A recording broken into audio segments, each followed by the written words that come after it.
নমস্কাৰ সকলোকে ডিজিনফো আসাম চেনেললৈ পুনৰবাৰ স্বাগতম জনালোঁ।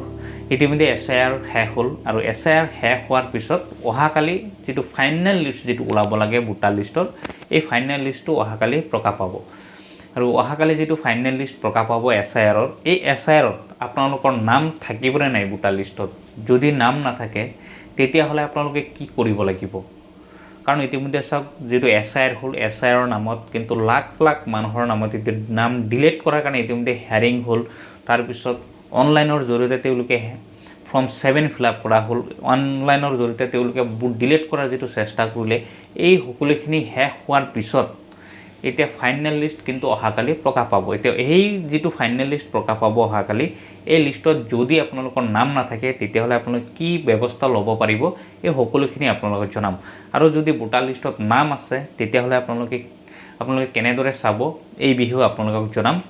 গতিকে আপোনালোকে ভিডিঅ'টো সম্পূৰ্ণকৈ চাই থাকিব আৰু যদি আপোনালোকে নতুনকৈ চাইছে তেতিয়াহ'লে চেনেলটো ছাবস্ক্ৰাইব কৰি ভিডিঅ'টো লাইক আৰু এটা শ্বেয়াৰ কৰি দিব আৰু তাৰ লগতে চেনেলৰ নটিফিকেশ্যনটো আপোনালোকে অন কৰি ৰাখিব, কাৰণ অহাকালি যেটো ফাইনেল যেটো প্ৰকাশ পাব তাৰ যিবিলাক লিংক আহিব সেই লিংকখিনি মই আপোনালোকক শ্বেয়াৰ কৰিবলৈ যত্ন কৰিম যাতে আপোনালোকে সেই লিংকখিনি আপোনালোকে প্ৰথমতে লাভ কৰিব পাৰে।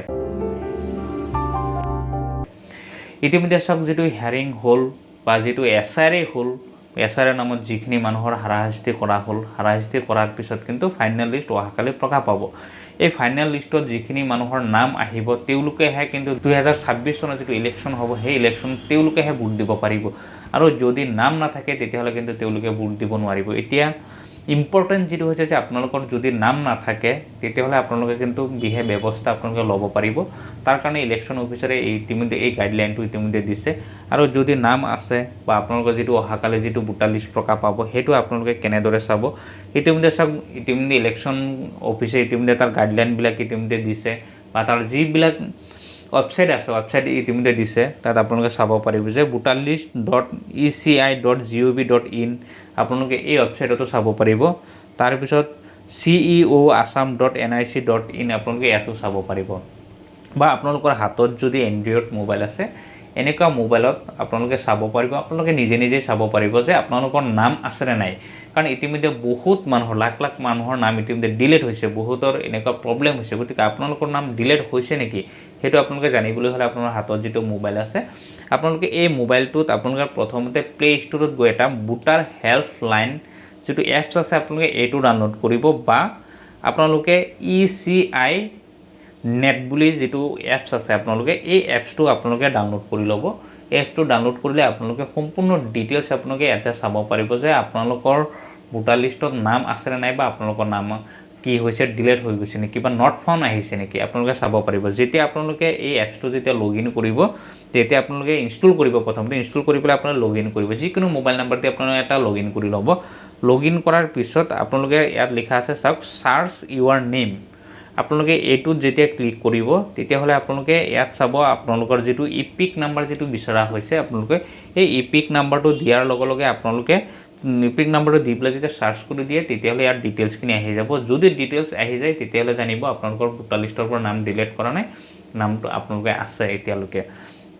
তাৰপিছত আপোনালোকে চাব পাৰিব যেটো QR কোড আছে, কাৰণ এতিয়া বৰ্তমান সময়ত যেটো ভোটাৰ লিষ্ট আহিছে বা যিখিনি ভোটাৰ ID আহিছে তাত এইবিলাক ডিজিটেল হয়। তাত QR কোড দি আপোনালোকে চেক কৰি চাব পাৰিব বা মোবাইল নাম্বাৰ দি চাব পাৰিব বা নাম মাৰি পেলাই আপোনালোকে চাব পাৰিব।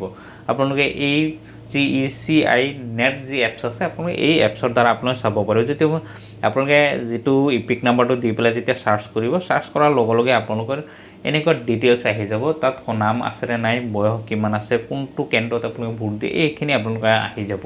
আৰু কিবা কাৰণে যদি নট ফাউণ্ড আহে বা আপোনালোকৰ যদি ভোটাৰ লিষ্টত নাম নাহে তেতিয়াহ'লে কিন্তু আপোনালোকে বহুত কাম কৰিবলগীয়া আছে।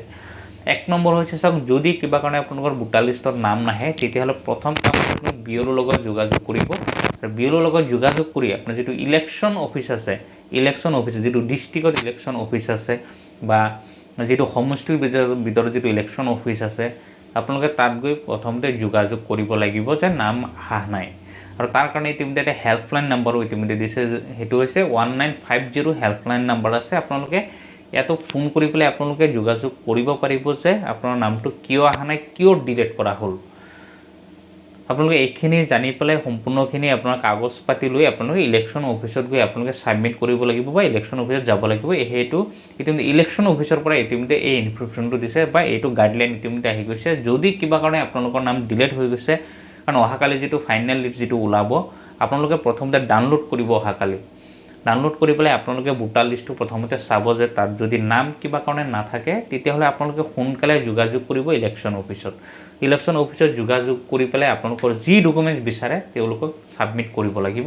আৰু যদি ছাবমিট কৰে তেতিয়াহ'লে কিন্তু আপোনালোকৰ ফাইনেল লিষ্টৰ যিটো নাম আহা নাছিলে সেই নামটো কিন্তু আহি যাব নেক্সট পৰ্যায়ত।